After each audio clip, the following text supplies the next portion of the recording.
সিরাজগঞ্জ জেলা সদরের সাথে রায়গঞ্জ উপজেলার যোগাযোগের একমাত্র রাস্তা রায়গঞ্জ সিরাজগঞ্জ আঞ্চলিক সড়ক। ২১ কিলোমিটার দীর্ঘ রাস্তাটির অনেকাংশে খানাখন্দ থাকলেও পাঙ্গাসী বাজার এলাকার ১ কিলোমিটার রাস্তার বেহাল দশা। এই রাস্তার জন্য প্রতিদিন লক্ষাধিক মানুষ ও যানবাহন চালককে দুর্ভোগ পোহাতে হচ্ছে। সিরাজগঞ্জ সড়ক ও জনপদের কর্মকর্তা বলছেন, ঠিকাদার আর্থিকভাবে অসচ্ছলতায় পড়ার কারণে কাজ বন্ধ রয়েছে, তবে রিটেন্ডারের মাধ্যমে কাজ শেষ করা হবে। সিরাজগঞ্জ প্রতিনিধি হুমায়ুন কবির সোহেলের তথ্যচিত্রে বিস্তারিত জানাচ্ছেন সহকর্মী শওকত সাগর। একটা রাস্তা যেটা শুধু পথ নয়, লাখো মানুষের যাতায়াতের একমাত্র ভরসা, আর সেই রাস্তায় এখন যেন দুর্ভোগের প্রতীক। কোথাও উঠে গেছে ইট, তৈরি হয়েছে বড় বড় গর্ত, সামান্য বৃষ্টি হলেই খানাখন্দে ভরপুর হয়ে যাচ্ছে। পানি জমে থাকা গর্তে পড়ে প্রায়ই ঘটছে দুর্ঘটনা। এমন অবস্থায় সিরাজগঞ্জ জেলা সদরের সাথে রায়গঞ্জ উপজেলার যোগাযোগের একমাত্র রাস্তা রায়গঞ্জ সিরাজগঞ্জ আঞ্চলিক সড়কের পাঙ্গাসী বাজারের ১ কিলোমিটার অংশ খানাখন্দে ভরা রাস্তায় ঝুঁকি নিয়ে চলছে ভ্যান, সিএনজি, ট্রাক, বাস সহ নানান যানবাহন।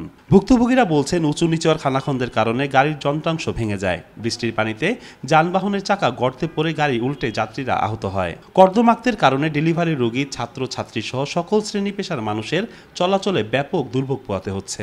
বিশেষ করে গ্যাপে বলি এক্সেলও ভেঙে যাচ্ছে, যাত্রী দুর্ঘটনা বেশি। ডেলিভারির মা বোনেরা এই রাস্তায় যাইতে খুব কষ্ট। সারা বাংলাদেশের মধ্যে এরকম জঘন্য, এরকম খারাপ কোনো রাস্তা কোনো জায়গায় মনে হয় নাই। এক গিয়ার দিয়ে ধীরে ধীরে যায়, তাও রোগীর মনে করেন যে খুব অসুবিধা।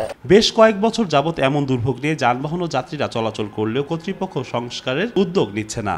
এই অবস্থায় সাধারণ মানুষের চলাচলের সুবিধার্থে দ্রুত রাস্তাটি মেরামতের দাবি জানিয়েছেন সকল পেশাজীবী মানুষ। রাস্তা ভালো হলে আমরা যাতায়াত করে সুতম। পানি বের করতে দেয় না এই দুই পাশের দোকানদাররা। হাজার হাজার জনগণ এই আমাদের হাটে আসে, তাদের খুব বেহাল অবস্থা। এদিকে সিরাজগঞ্জের সড়ক ও জনপদের নির্বাহী প্রকৌশলী জানান, এই সড়কটি সংস্কারের কাজ আমরা হাতে নিয়েছি।